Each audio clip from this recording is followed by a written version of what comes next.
So I was visiting a drinking buddy, and he was going to college down in Troy.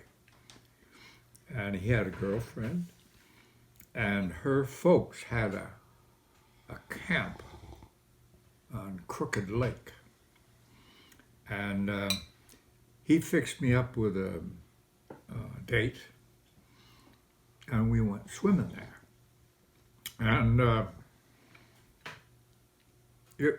there was quite a long dock with a little bit of a gazebo on the end of the dock, and it was quite high above the water. And my friend and his girlfriend elected to walk around.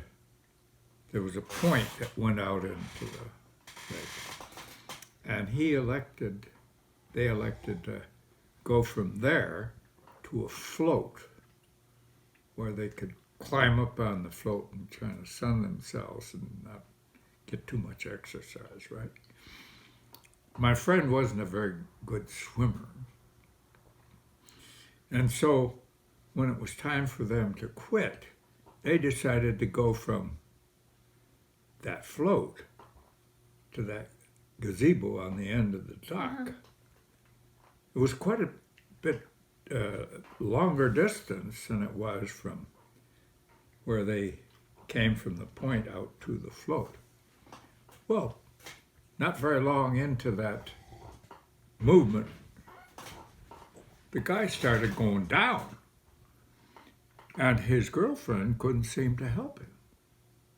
So I swam out there to help, and I thought if I could swim on my back, he could grab a hold of my swim trunks and I could swim on my back and I could pull him in. But he couldn't do that. And he was going down, and the way I could help him was to go underwater, get my head in his butt, shove him out of the water so that he could get a breath. I would go up for air, he'd go back under, and I did that until I got him out of there. Oh my God.